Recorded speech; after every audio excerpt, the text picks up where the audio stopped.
Kev G with a weather overview. Happy 2020, everybody. We have left the 2000 teens, and I wanted to show you the biggest snowstorm that we got in the 2000 teens. It happened on January 22nd through the 24th, 2016. This was a fantastic, unbelievable winter storm by any stretch of the imagination.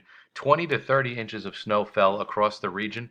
The areas in red in some of the mountains there picked up over 30 inches of snow. It's just astronomical. And that was one of the most spectacular winter storms that you will ever see around these parts. No question about it. That was a record smashing snowstorm. Now, just because it was the biggest doesn't mean it was my favorite. I think my favorite one, as I've always talked about, is the 2010 holiday blizzard, just because of the timing. And lovers of winter weather are going to be dreaming about snow for the next 7 days because the weather pattern is just not favorable for any type of really serious wintry precipitation around here other than the nuisance type because the overall pattern. I talk about that in the video below, so go check that out when you have a minute as to why we're heading into sort of a benign weather pattern by January standards. Now, we look at the temperatures off the Wonder Map.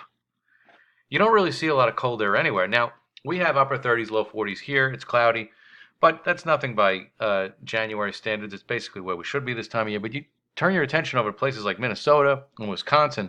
The temperatures are in the low to mid 20s, and for their standards, that's basically like a heat wave in January for them. I'm exaggerating, but no real cold air on the map. No Arctic air on the map. Yes, there is stale cold air. It's sort of invaded areas where it has, but it's not going to make a press towards the tri-state area over the next 7 days. I think our temperatures will come back down to normal, basically where they should be, upper 30s, low 40s. But first, we got to deal with this rain. And rain comes in early Friday morning. The warm front moves in.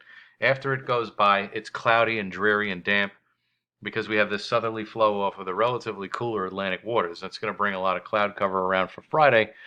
But we get a relative lull in the rain for Friday afternoon, Friday night, aside from some drizzle and low clouds. But then more steady rain develops for Saturday. So it's not the best of weekends to start us off for 2020.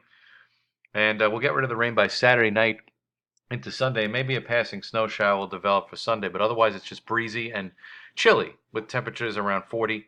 And, it'll probably feel like it's in the lower 30s with that wind kind of brisk from the northwest on Sunday. And then it's dry for early next week with nothing really going on in terms of the overall weather pattern. I could see maybe a storm developing by midweek, but it's not really on the charts at this time. The weather models are having trouble with it. So when we take a look at the 10-day off of Weather Underground, I mean, you could see that they include that chance for some rain or rain snow on Wednesday.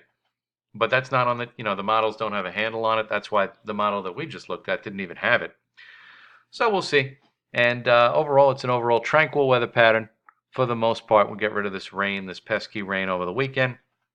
And then we'll dry things out for early next week with temperatures returning to where they should be and seasonable at that. And then maybe late in the period, we warm it back up again. I could definitely see that as we get towards the 10th of January. So hope you had a happy new year, and I'll see you next time.